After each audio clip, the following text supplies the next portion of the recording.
चलकर सीताजी के स्वयंवर को देखना चाहिए। देखे ईश्वर किसको बढ़ाई देते हैं। लक्ष्मण जी ने कहा, हे नाथ, जिस पर आपकी कृपा होगी वही बढ़ाई का पात्र होगा। धनुष तोड़ने का श्रेय उसी को प्राप्त होगा। इस श्रेष्ठ वाणी को सुनकर सब मुनि प्रसन्न हुए। सभी ने सुख मानकर आशीर्वाद दिया। फिर मुनियों के समूह सहित कृपालु श्री रामचंद्र जी धनुष यज्ञशाला देखने चले। दोनों भाई रंग भूमि में आए हैं। ऐसी खबर जब जब नगरवासियों ने पाई, तब बालक जवान बुढ़े स्त्री पुरुष सभी घर और काम काज को बुलाकर चल दिए।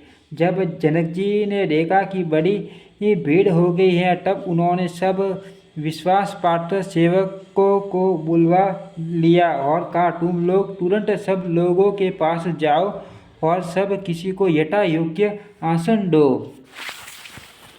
उन सेवकों ने कोमल और नम्र वचन कहकर उत्तम, मध्यम, नीच और लघु सभी श्रेणी स्त्री पुरुषों को अपने अपने योग्य स्थान पर बैठाया। उसी समय राजकुमार राम और लक्ष्मण वहाँ आए। वे ऐसे सुंदर हैं मानो साक्षात मनोहरता ही उनके शरीरों पर छा रही हो। सुंदर, सांवला और गोरा उनका शरीर हैं। वे गुणों के समुद्र, चतुर और उत्तम वीर हैं। वे राजाओं के समाज में ऐसे सुशोभित हो रहे हैं मानो तारागणों के बीच दो पूर्ण चंद्रमा हो। जिनकी जैसी भावना थी, प्रभु की मूर्ति उन्होंने वैसी ही देखी। मान रणधीर राजा लोग श्री रामचंद्र जी के रूप को ऐसा देख रहे हैं मानो स्वयं वीर रस शरीर धारण किए हुए हो। कुटिल राजा प्रभु को देखकर डर गए, मानो बड़ी भयानक मूर्ति हो। छल से जो राक्षस वहाँ राजाओं के वेश में बैठे थे, उन्होंने प्रभु को प्रत्यक्ष काल के समान देखा। नगरवासियों ने दोनों भाइयों को मनुष्य को भूषण रूप और नेत्रों को सुख देने वाला देखा। स्त्रियां हृदय में हर्षित होकर अपनी अपनी रुचि के अनुसार उन्हें देख रही हैं, मानो श्रृंगार रस ही परम अनुपम मूर्ति धारण किए सुशोभित हो रहा हो। विद्वानों को प्रभु विराट रूप में दिखाई दिए, जिसके बहुत से मुंह, हाथ, पैर, नेत्र और सिर हैं। जनक जी के सजातीय कुटुंबी प्रभु को किस तरह कैसे प्रिय रूप में देख रहे हैं, जैसे सगे सज्जन संबंधी प्रिय लगते हैं। जनक समेत रानियां उन्हें अपने बच्चे के समान देख रही हैं। उनकी प्रीति का वर्णन नहीं किया जा सकता। योगियों को वे शांत, शुद्ध, सम और सवट प्रकाश परम तत्व के रूप में दिखे हैं। हरि भक्तों को दोनों भाइयों को सब सुखों के देने वाले इष्ट देव के समान देखा। सीता जी जिस भाव से श्री रामचंद्र जी को देख रही हैं, वह स्नेह और सुख तो कहने में ही नहीं आता। उस स्नेह और सुख का वे हृदय में अनुभव कर रही हैं, पर वे भी उसे कह नहीं सकती। फिर कोई कवि उसे किस प्रकार कह सकता है। इस प्रकार जिसका जैसा भाव था, उसने कौशलाधीश श्री रामचंद्र जी को वैसा ही देखा। सुंदर, सांवले और गोरे शरीर वाले तथा विश्व भर के नेत्रों को चुराने वाले कौशलाधीश के कुमार राज समाज में इस प्रकार सुशोभित हो रहे हैं।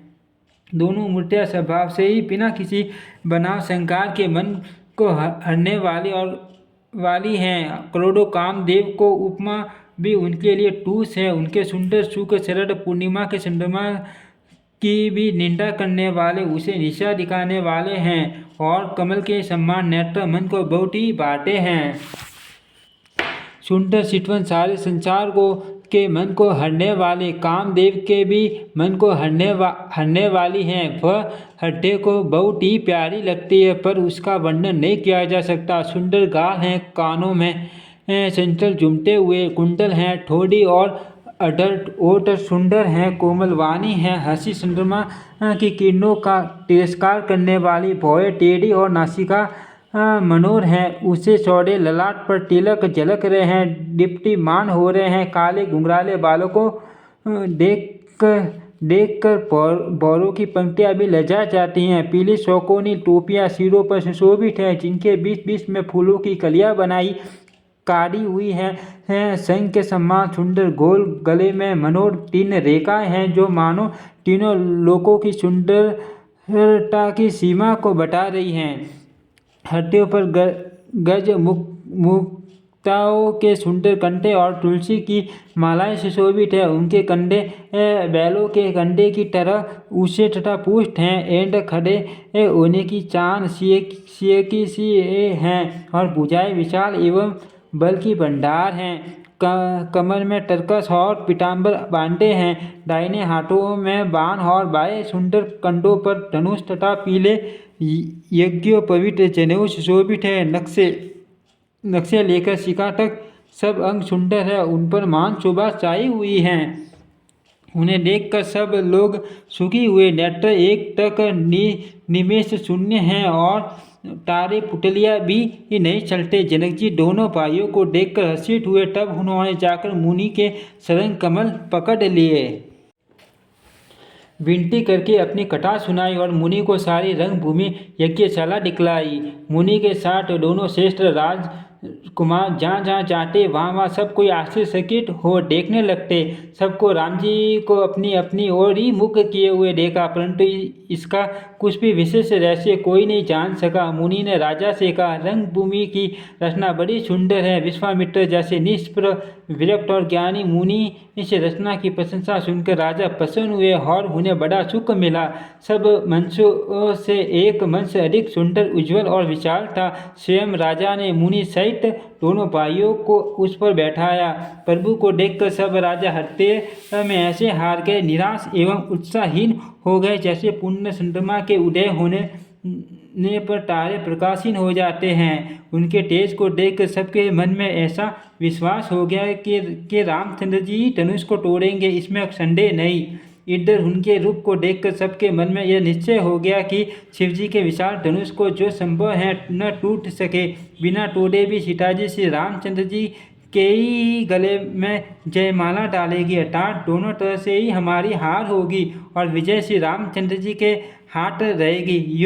यो सोचकर वे कहने लगे, हे भाई, ऐसा विचार कर यश प्राप्त प्रताप बल और तेज गंवाकर अपने अपने घर चलो।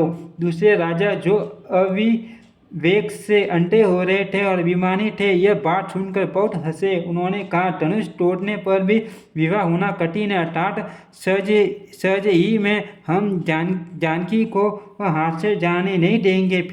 फिर बिना तोड़े तो राजकुमारी को ब्याह ही कौन सकता है। काली क्यों न हो, एक बार तो सीता के लिए उसे भी हम युद्ध में जीत लेंगे। ये घमंड की बात सुनकर दूसरे राजा जो धर्मात्मा हरिभक्त और सियाने थे मुस्कुराए। उन्होंने कहा, राजाओं के गर्व दूर करके जो धनुष किसी से नहीं टूट सकेगा तो उसे तोड़कर श्री रामचंद्र जी सीता जी को ब्याहेंगे।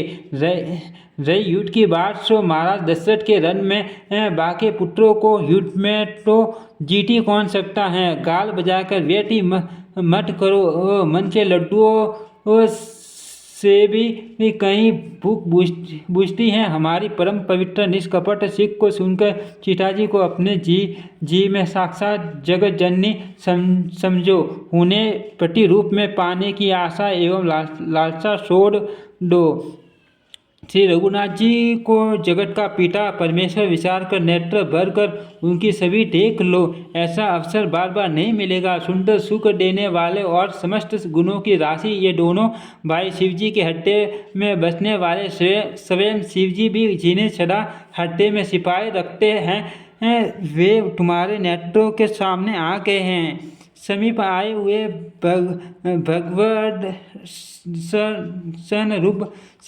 भगवत दर्शन रूप अमृत के समुद्र को छोड़कर तुम जगत जननी जानकी को पति रूप में पाने की दुराशा रूप मिथ्या मृग जल को देखकर दौड़कर क्यों मरते हो। फिर भाई, जिसको जो अच्छा लगे वही जाकर करो। हमने तो श्री रामचंद्र जी के दर्शन करके आज जन्म लेने का फल पा लिया, जीवन और जन्म को सफल कर दिया।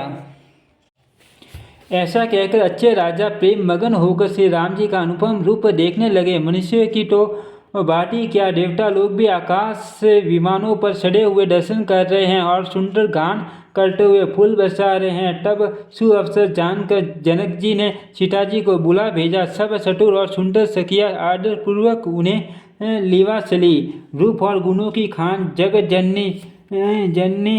जननी जानकी जी की शोभा का वर्णन नहीं हो सकता। उनके लिए मुझे काव्य की सब उपमाएं ठूस लगती हैं, क्योंकि वे लौकिक स्त्रियों के अंगों से अनुराग रखने वाली, अर्थात वे जगत की स्त्रियों के अंगों को ढी जाती हैं। काव्य की उपमाएं सब त्रिगुणात्मक माइक जगत से ली गई है। उन्हें भगवान की सर्वरूप शक्ति श्री जानकी जी के अप्राकृत चिन्मय अंगों के लिए प्रयुक्त करना, उनका अपमान करना और अपने को उपासास्पद बनाना है। सीता जी के वर्णन में उन्हीं उपमाओं को देखकर कौन कुकवि कहलाए और अपयश का भागी बने, अर्थात सीता जी के लिए उन उपमाओं का प्रयोग करना सुकवि के पद से स्यूत होना और अपकीर्ति मोल लेना है। कोई भी सुकवि ऐसी नादानी एवं अनुचित कार्य नहीं करेगा। यदि किसी स्त्री के साथ सीता जी की तुलना की जाए तो जगत में ऐसी सुंदर युवती है ही कहाँ जिसकी उपमा उन्हें दी जाए।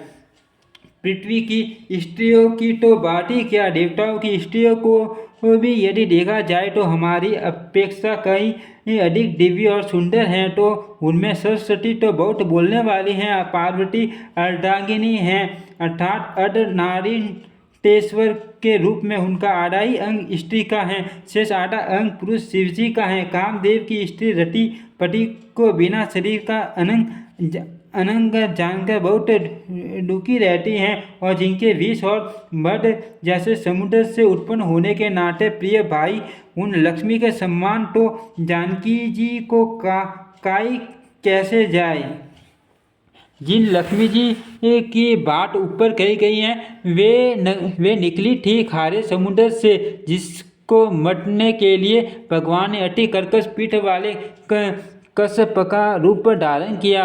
रच्ची बनाई गई मान विषधर वासुकी नाग की पटानी का कार्य किया गया। अति से कठोर मंत्राचल पर्वत ने और उसे मठा सारे देवताओं और दैत्यों ने मिलकर जिन लक्ष्मीपति अति से शोभा की खान और अनुपम सुंदरी कहते हैं, उनको प्रकट करने में हेतु बने ये सब असुंदर एवं स्वाभाविक ही कठोर उपकरण हैं। ऐसे उपकरणों से प्रकट हुई लक्ष्मी श्री जानकी जी का समता को कैसे पा सकती है। हाँ, इसके विपरीत यदि सभी रूपी अमृत का समुद्र हो, परम रूप में कच्छप हो, शुभा रूप रसी हो, श्रृंगार रस पर्वत हो और उस सभी के समुद्र को स्वयं कामदेव अपने ही कर कमल से मथे, इस प्रकार का संयोग होने से जब सुंदरता और सुख की मूल लक्ष्मी उत्पन्न हो तो भी कभी लोग उसे बहुत संकोच के साथ सीता जी के सम्मान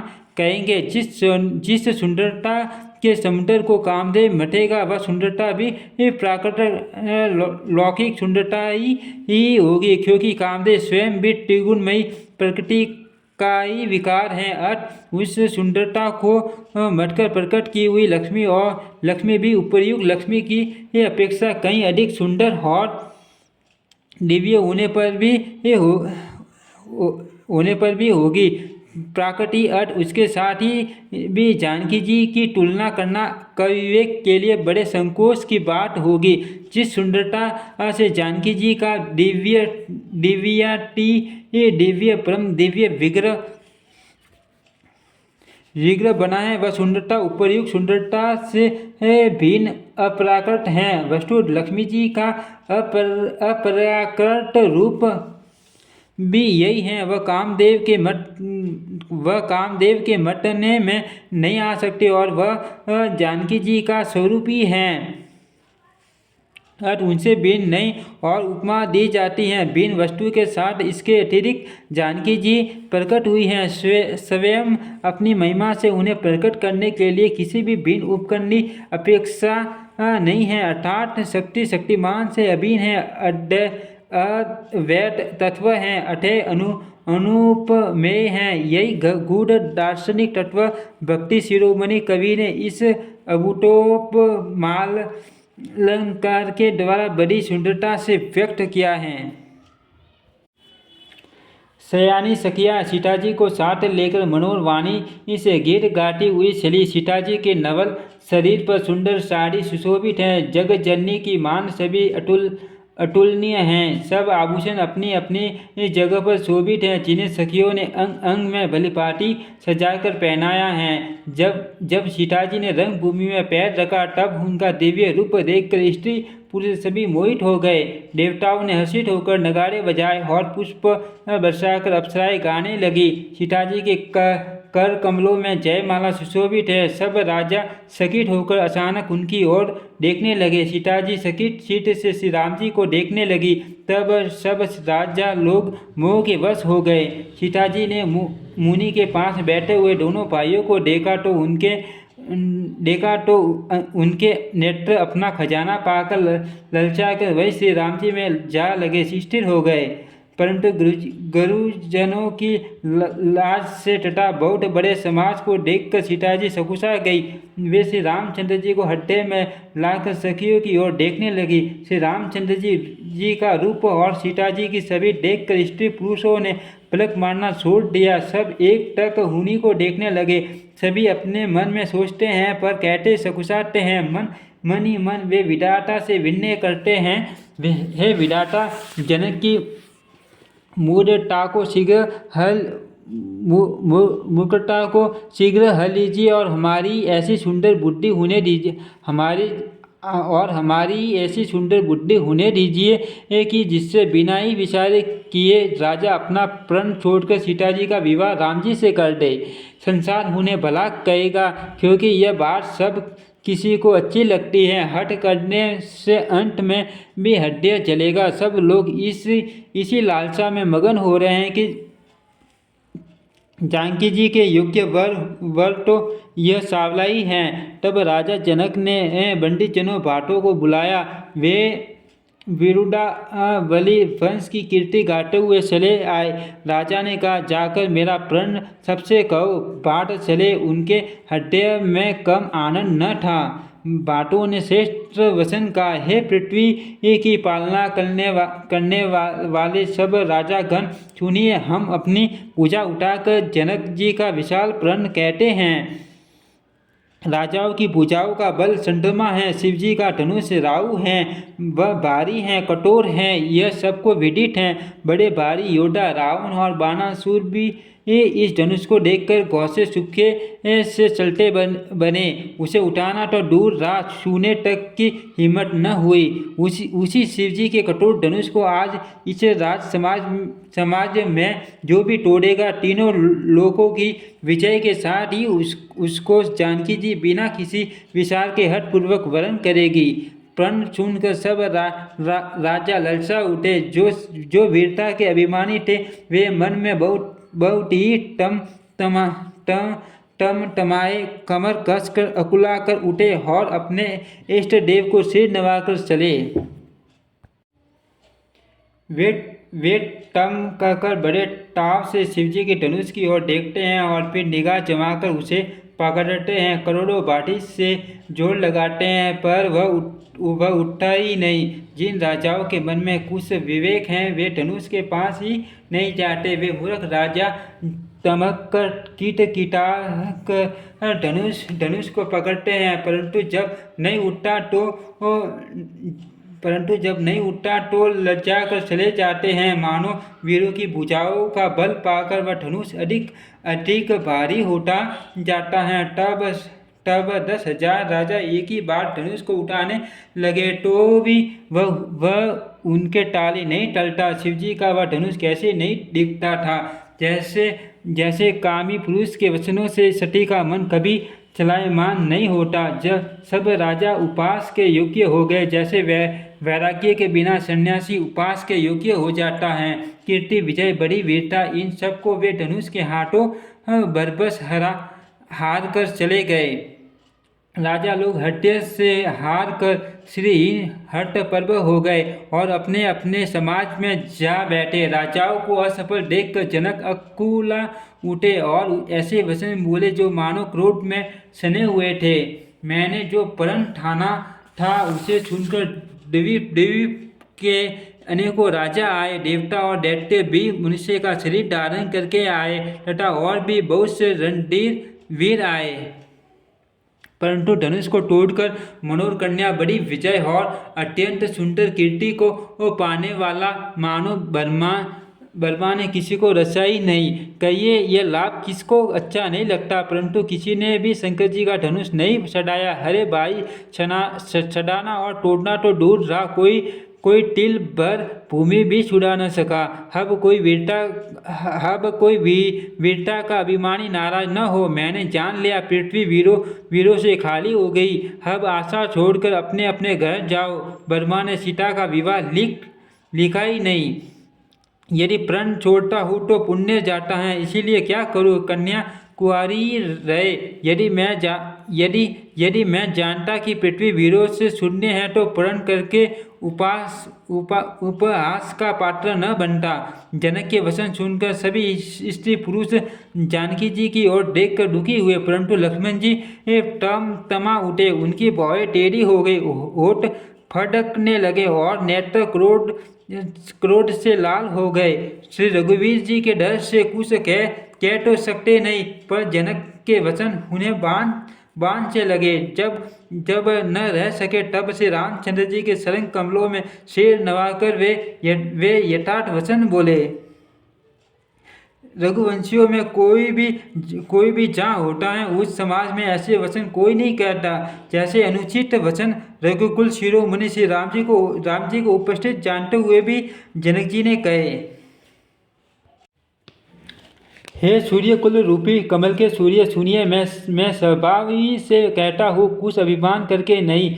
यदि आपकी आज्ञा पाऊँ तो मैं ब्रह्मांड को गेंद की तरह उठा लूँ और उसे कच्चे गड्ढे की तरह फोड़ डालूँ। मैं सुमेरु पर्वत को मूली की तरह तोड़ सकता हूँ। हे भगवान, आपके प्रताप की महिमा से यह बेचारा पुराना धनुष तो कौन चीज है, ऐसा जानकर हे नाथ आज्ञा हो तो कुछ खेल करो। उसे भी देखिए, धनुष को कमल की डंडी की तरह चढ़ाकर उसे 100 योजन तक दौड़ा लिए चला जाओ। हे नाथ, आपके प्रताप के बल से धनुष को कुर मूठे बरसाती सट्टे की तरह तोड़ दूँ। यदि ऐसा न करूँ तो प्रभु के शरणों की शपथ है, फिर मैं धनुष और तरकस को कभी हाथ में मैं भी न लूँगा। ज्यों ही लक्ष्मण जी क्रोध भरे वचन बोले कि पृथ्वी डगमगा उठी और दिशाओं के हाथी काँप गए। सभी लोग और सब राजा डर गए। सीता जी के हृदय में हर्ष हुआ और जनक जी सकुशा गए। गुरु विश्वामित्र जी श्री रघुनाथ जी और सब मुनि मन में प्रसन्न हुए और बार बार पुलकित होने लगे। श्री रामचंद्र जी ने इशारे से लक्ष्मण को मना किया और प्रेम सहित अपने पास बैठा लिया।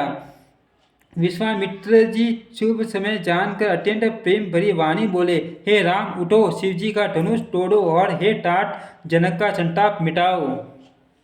गुरु के वचन सुनकर श्री राम जी ने चरणों में सिर नवाया। उनके मन में न हर्ष हुआ न विषाद, और वे अपनी एड़ खड़े होने की चाल से जवान सिंह को भी लजाते हुए सज स्वभाव से ही उठ खड़े हुए।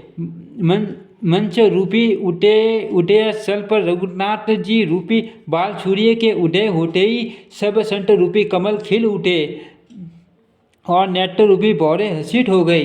राजाओं की आशा रूपी रात्रि नष्ट हो गई। उनके वचन रूपी तारों के समूह का चमकना बंद हो गया। वे मौन हो गई। अभिमानी राजा रूपी कुमुद संकुचित हो गए और कपटी राजा रूपी उल्लू छिप गए। मुनि और देवता रूपी सकवे शोक रहित हो गए। वे फूल बरसाकर अपनी सेवा प्रकट कर रहे हैं। प्रेम सहित गुरु के चरणों की वंदना करके श्री रामचंद्र जी ने मुनियों से आज्ञा मांगी। समस्त जगत के स्वामी श्री राम जी सुंदर मठ वाले श्रेष्ठ हाथी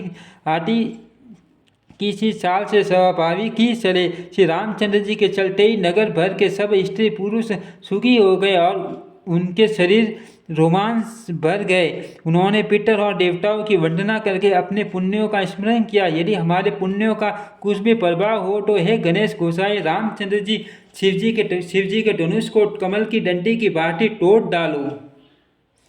डाले। श्री रामचंद्र जी को वात्सल्य प्रेम के साथ देख कर और सखियों के समीप बुलाकर सीता जी की माता सने वश विलक कर विलाप करते हुई सी ये वचन बोली, हे सखी, ये जो हमारे हिट्टू कहलाते हैं वे भी सब तमाशा देखने वाले। कोई भी इनके गुरु विश्वामित्र जी को समझा कर नहीं कहता कि ये राम जी बालक हैं। इनके लिए ऐसा हट अच्छा नहीं जो धनुष रावण और बाण जैसे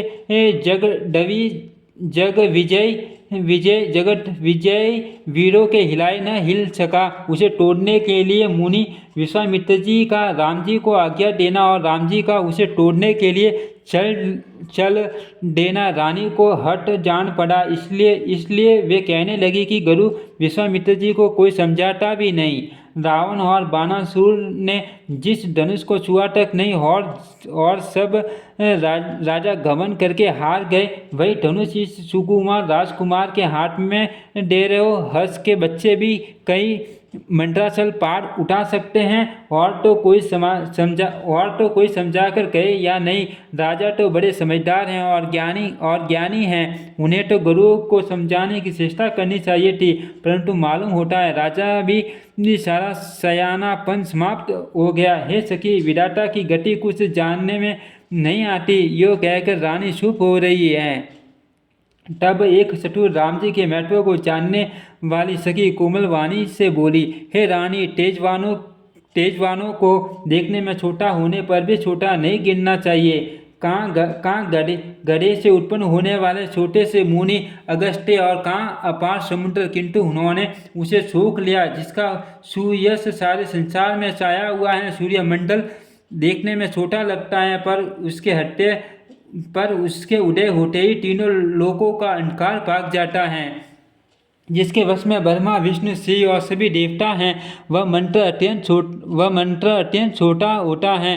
मान मठ वाले गजराज को छोटा सा अंकुश वश में कर लेता है। देव ने फूलों का ही धनुष बाण लेकर समस्त लोगों को अपने वश में कर रखा है। हे देवी, ऐसा जानकर संदेह त्याग दीजिए। हे रानी, सुनिए, रामचंद्र जी धनुष को अवश्य ही तोड़ेंगे। सखी के वचन सुनकर रानी को श्री राम जी के सामर्थ्य के संबंध में विश्वास हो गया। उनकी उदासी मिट गई और श्री राम जी के प्रति उनका प्रेम अत्यंत बढ़ गया। उस समय से रामचंद्र जी को देखकर सीता जी भयभीत हृदय से जिस तीस देवता से विनती कर रही हैं, वे व्याकुल होकर मन ही मन मना रही हैं, हे महेश भवानी, मुझ पर प्रसन्न होइए। मैंने आपकी जो सेवा की है उसे सुफल कीजिए और मुझ पर स्नेह करके धनुष के भारीपन को हर लीजिए। हे गणों के नायक, वर देने वाले देवता गणेश जी, मैंने आज ही के लिए तुम्हारी सेवा की थी। बार बार मेरी विनती सुनकर धनुष का भारीपन बहुत ही कम कर दीजिए। श्री रघुनाथ जी की और देख कर सीता जी धीरज धर कर देवताओं को मना रही है। उनके नेत्रों में प्रेम के आंसू भरे हैं और शरीर में रोमांच हो रहा है। अच्छी तरह नेत्र भरकर श्री राम जी की शोभा देखकर फिर पिता के प्रण का स्मरण करके सीता जी का मन क्षुब्ध हो उठा। वे मन ही मन कहने लगे, ओ पिताजी ने बड़ा ही कठिन हठ ठाना। वे लाभ हानि कुछ भी नहीं समझ रहे हैं। मंत्री डर रहे हैं, इसीलिए कोई उन्हें सीख भी नहीं देता। पंडितों की सभा में यह बड़ा अनुचित हो रहा है। कहाँ तो वज्र से भी बढ़कर कठोर धनुष और कहाँ ये कोमल शरीर किशोर श्याम सुंदर। है विधाता में हत्या में किस तरह धीरज धरो। शिरस के फूल के कण से कहीं हीरा छेड़ा जाता है। सारी सभा की बुद्धि भोली बावली हो गई है। अड हे शिव जी के धनुष, अब तो मुझे तुम्हारा ही आसरा है। तुम अपनी जड़ता लोगों पर डालकर श्री रघुनाथ जी के सुकुमार शरीर को देखकर उतने ही हल्के हो जाओ। इस प्रकार सीता जी के मन में बड़ा ही संताप हो रहा है। निमेष का एक लव अंश भी 100 युगों के समान बीत रहा है। प्रभु श्री रामचंद्र जी को देखकर फिर पृथ्वी की ओर देखते हुए सीता जी के चंचल नेत्र इस प्रकार शोभित हो रहे हैं, मानो चंद्र मंडल रूपी डोल में कामदेव की 2 मछलियाँ खेल रही हो। सीता जी की वाणी रूपी भमरी को उनके मुख रूपी कमल ने रोक रखा है। लाज रूपी ये रात्रि को देखकर वह प्रकट नहीं हो रही है। नेत्रों का जल नेत्रों के कोने कोए में ही रह जाता है, जैसे बड़े भारी कंजूस का सोना कोने में ही गड़ा रह जाता है। अपनी बढ़ी हुई व्याकुलता जानकर सीताजी सकुचा गई और धीरज धरकर हृदय में विश्वास ले आई कि यदि तन मन और वचन से मेरा प्रण सच्चा है और श्री रघुनाथ जी के चरण कमलों में मेरा चित्त वास्तव में अनुरक्त है, तो सबके हृदय में निवास करने वाले भगवान मुझे रघुश्रेष्ठ श्री रामचंद्र जी की दासी अवश्य बनाएंगे। जिस पर सच्चा चने उठा है वह उसे मिलता ही है, इसमें कुछ भी संदेह नहीं है। प्रभु की ओर देखकर सीताजी ने शरीर के द्वारा प्रेम ठान लिया, अर्थात यह निश्चय कर लिया कि यह शरीर इन्हीं का होकर रहेगा या रहेगा ही नहीं। कृपा निदान श्री राम जी सब जान गए। उन्होंने सीताजी को देखकर धनुष की ओर कैसे ताका, जैसे गरुड़ जी छोटे से सांप की ओर देखते हैं। इधर जब लक्ष्मण जी ने देखा कि रघुकुल मणि श्री रामचंद्र जी ने शिव जी की धनुष की ओर ताका है, तो वे शरीर से पुलकित हो बर्मान को चरणों से दबाकर निम्नलिखित वचन बोले। हे दिग्गजों, हे कच्छप, हे शेष, हे वारा, धीरज धरकर पृथ्वी को थामे रहो, जिसमें यह हिलने न पावे। श्री रामचंद्र जी शिव जी के धनुष को तोड़ना चाहते हैं। मेरी आज्ञा सुनकर सब सावधान हो जाओ। श्री रामचंद्र जी जब धनुष के समीप आए, तब सब स्थित पुरुषों ने देवताओं और पुण्यों को मनाया। सबका संदेह और अज्ञान निश राजाओं का अभिमान, परशुराम जी के गर्व की गुरुता, देवता और श्रेष्ठ मुनियों की कातरता, भय, सीताजी का शोष, जनक का पश्चाताप और रानियों के दारुण दुख का दावानल, ये सब शिवजी के धनुष रूपी बड़े जहाज को पाकर समाज बनाकर उस पर जा चढ़े। ये श्री रामचंद्र जी की भुजाओं के बल रूपी अपार समुद्र के पार जाना चाहते हैं, परंतु कोई केवट नहीं। श्री राम जी ने सब लोगों की ओर देखा और उन्हें चित्र में लिखे हुए से देखकर फिर कृपा धाम श्री राम जी ने सीता जी की ओर देखा और उन्हें विशेष व्याकुल जाना। उन्होंने जानकी जी को बहुत ही विकल देखा। उनका एक संकल्प के समान बीत रहा था। यदि प्यास आदमी पानी के बिना शरीर छोड़ दे तो उसके मर जाने पर अमृत का ताला भी क्या करेगा। सारी खेती के सूख जाने पर वर्षा किस काम की, समय बीत जाने पर फिर पछताने से क्या लाभ। जी मैं ऐसा समझकर श्री राम जी ने जानकी जी की ओर देखा और उनका विशेष प्रेम लगकर वे पुलकित हो गए। मन ही मन उन्होंने गुरु को प्रणाम किया और बड़ी फुर्ती से धनुष को उठा लिया। जब उसे हाथ में लिया तब वह धनुष बिजली की तरह चमका और फिर आकाश में मंडल जैसा मंडलाकार हो गया। लेटे चढ़ाते और जोर से खींचते हुए किसी ने नहीं देखा। अर्थात ये तीनों काम इतनी फुर्ती से हुए कि धनुष को कब उठाया, कब चढ़ाया और कब खींचा, इसका किसी को पता ही नहीं लगा। सबने श्री राम जी को धनुष खींचे खड़े देखा। उसी क्षण श्री राम जी ने धनुष को बीच से तोड़ डाला। भयंकर कठोर ध्वनि सब लोग भर गए। घोर कठोर शब्द से सब लोग भर गए। सूर्य के घोड़े मार्ग छोड़कर चलने लगे। दिग्गज सिंगाड़ने लगे, डरते डोलने लगी। शेष वारा और कश्यप कल मला उठे। देवता, राक्षस और मुनि कानों पर हाथ रखकर सब व्याकुल होकर विचारने लगे। तुलसीदास जी कहते हैं, जब सबको निश्चय हो गया कि श्री राम जी ने धनुष को तोड़ डाला, तब सब श्री रामचंद्र जी की जय बोलने लगे। शिव जी का धनुष जहाज है और श्री रामचंद्र जी की भुजाओं का बल समुद्र है। धनुष टूटने से वह सारा समाज डूब गया। जो मुँहवश पहले इस जहाज पर चढ़ा था, जिसका वर्णन ऊपर आया है, प्रभु ने धनुष के दोनों टुकड़े पृथ्वी पर डाल दिए। ये देखकर सब लोग सुखी हुए। विश्वामित्र रूपी पवित्र समुद्र में, जिसमें प्रेम रूपी सुंदर अथाह जल भरा है, राम रूपी पुण्य समुद्र को देखकर पुलकावली रूपी भारी लहरें बढ़ने लगी। आकाश में बड़े जोर से नगाड़े बजने लगे और देवगणाएं गान करके नाचने लगी। ब्रह्मा आदि देवता सिद्ध और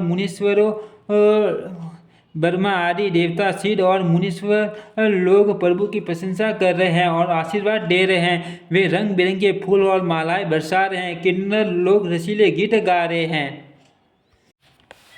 सारे ब्रह्मांड में जय जयकार की ध्वनि छा गई, जिसमें धनुष टूटने की ध्वनि जानी नहीं पड़ रही। जहाँ तहाँ स्त्री पुरुष प्रसन्न होकर कह रहे हैं कि श्री रामचंद्र जी ने शिव जी के भारी धनुष को तोड़ डाला। ढेर बुद्धि वाले बाट मागन और छोटे लोग विरुद्धावली कीर्ति का बखान कर रहे हैं। सब लोग घोड़े, हाथी, धन, मणि और वस्त्र निचावर कर रहे हैं। जाज, मृदंग, शंख, शहनाई, भेरी, ढोल और सुहावने नगाड़े आदि बहुत प्रकार के सुंदर बाजे बज रहे हैं। जहाँ तहाँ युवतियाँ मंगल गीत गा रही हैं। सखियों सहित रानी अत्यंत हर्षित हुई, मानो सूखते हुए ये डान पर पानी पड़ गया हो। जनक जी ने छोस त्याग कर सुख प्राप्त किया, मानो तैरते तैरते थके हुए पुरुष ने ठा पा ली हो। धनुष टूट जाने पर राजा लोग ऐसे श्रीहीन निस्तेज हो गए जैसे दिन में दीपक की शोभा जाती रहती है। सीता जी का सुख किस प्रकार वर्णन किया जाए, जैसे चातक की स्वाति का जल पा गई हो। श्री राम जी को लक्ष्मण जी किस प्रकार देख रहे हैं, जैसे चंद्रमा को सकोरों का बच्चा देख रहा हो। तब सटानंद जी ने आज्ञा दी और सीता जी ने श्री राम जी के पास गमन किया। साथ में सुंदर चतुर सखिया मंगलाचार के गीत गा रही हैं। सीता जी बाल हंसिनी की चाल से चली, उनके अंगों में अपार शोभा है। सखियों के बीच में सीता जी कैसी शोभित हो रही हैं, जैसे बहुत सी सभियों के बीच में माँ सभी हो। कर कमल में सुंदर जयमाला है, जिसमें विश्व विजय की शोभा छाई हुई है। सीता जी के शरीर में संकोच है, पर मन में परम उत्साह है। उनका यह गुप्त प्रेम किसी को जान नहीं पड़ रहा है। समीप जाकर श्री राम जी की शोभा देखकर राजकुमारी सीता जी चित्त में लिखी सी रह गई। चतुर सखी ने यह दशा देख कर समझा कर कहा, सुहावनी जयमाला पहनाओ। यह सुनकर सीता जी ने दोनों हाथों से माला उठाई, पर प्रेम के विवश होने से पहनाई नहीं जाती। उस समय उनके हाथ ऐसे सुशोभित हो रहे हैं, मानो दंडियों सहित दो कमल चंद्रमा को डरते हुए जयमाला दे रहे हो। इस सभी को देखकर सखियाँ गाने लगी। तब सीता जी ने श्री राम जी के गले में जयमाला पहना दी। श्री रघुनाथ जी के हड्डे पर जयमाला देखकर देवता फूल बरसाने लगे। समस्त राजागण इस प्रकार सकुशा गए, मानो सूर्य को देखकर कुमुदों का समूह सिकुड़ गया हो। नगर और आकाश में बाजे बजने लगे। दुष्ट लोग उदास हो गए और सज्जन लोग सब प्रसन्न हो गए। देवता, किन्नर, मनुष्य, नाग और मुनीश्वर जय जयकार करके आशीर्वाद दे रहे हैं। देवताओं की स्त्रियां नाचती गाती हैं, बार बार हाथों से पुष्पों की अंजलियां छूट रही हैं। जहाँ तहाँ ब्राह्मण वेद ध्वनि कर रहे हैं और बाट लोग विरुद्धावली कुल कीर्ति बखान रहे हैं। पृथ्वी, पाताल और स्वर्ग तीनों लोकों में यश फैल गया कि श्री रामचंद्र जी ने धनुष तोड़ दिया और सीता जी को वरण कर लिया। नगर के नर नारी आरती कर रहे हैं और अपनी पूंजी हैसियत को भुलाकर सामर्थ्य से बहुत अधिक निछावर कर रहे हैं। श्री सीता राम जी की जोड़ी ऐसी सुशोभित हो रही है, मानो सुंदरता और श्रृंगार रस एकत्र हो गए हो। सखियाँ कह रही हैं, सीते स्वामी के शरण छुओ, किंतु सीता जी अत्यंत भयभीत हुई, उनके शरण नहीं छूटी। गौतम जी की स्त्री अहल्या की गति का स्मरण करके सीता जी श्री राम जी के शरणों को हाथ से स्पर्श नहीं कर रही। सीता जी अलौकिक प्रीति जानकर रघुकुल मुनि श्री रामचंद्र जी मन में हंसे। उस समय सीता जी को देखकर कुछ राजा लोग ललचा उठे। वे दुष्ट, कुपुट और मूढ़ राजा मन में बहुत तमाए। वे अभागे उठ कर कवच पहनकर जहाँ तहाँ गाल बजाने लगे। कोई कहते हैं, सीता जी को छीन लो और दोनों राजकुमारों को पकड़ कर बांध लो। धनुष तोड़ने से ही चाह नहीं चलेगी। नहीं चलेगी, पूरी होगी। हमारे जीते जी राजकुमारी को कौन ब्याह सकता है? यदि जनक कुछ चाहता करे तो युद्ध में दोनों भाइयों सहित उसे भी जीत लो। ये वचन सुनकर साधु राजा बोले बोले इस निर्लज राज समाज को देखकर तो लाज भी ही लज्जा गई। अरे तुम्हारा बल प्रताप वीरता बढ़ाई और नाग प्रतिष्ठा तो धनुष के साथ ही चली गई। वही वीरता थी कि ये हब कहीं से मिली हैं, ऐसी दुष्ट बुद्धि है। तभी तो विधाता ने तुम्हारे मुखों पर कालिक लगा दी। ईर्ष्या घमंड और क्रोध छोड़कर नेत्र भरकर श्री राम जी की छवि को देख लो। लक्ष्मण के क्रोध को प्रबल अग्नि जानकर उसमें पतंगे मत बनो। जैसे गरुड़ का भाग कौवा चाहे, शेर का भाग खरगोश चाहे, बिना कारण ही क्रोध करने वाला अपनी कुचल चाहे, शिवजी से विरोध करने वाला सब प्रकार की संपत्ति चाहे, लोभी लालची सुंदर कीर्ति चाहे, कामी मनुष्य निष्कलंकता चाहे तो क्या पा सकता है? और जैसे श्री हरि के शरणों से विमुख मनुष्य परम गति मोक्ष चाहे। हे राजाओं, सीता के लिए तुम्हारा लालच भी वैसा ही व्यर्थ है।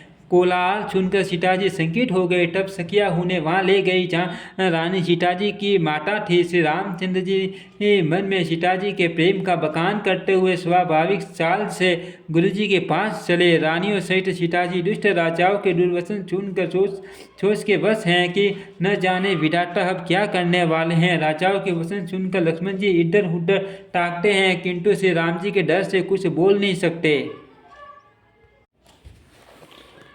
उनके नेत्र लाल और भौहें टेढ़ी हो गई और वे क्रोध से राजाओं की ओर देखने लगे। मानो मठ वाले हाथियों का झुंड देखकर सिंह के बच्चे को जोश आ गया हो। खलबली देखकर जनकपुरी स्त्रियां व्याकुल हो गई और सब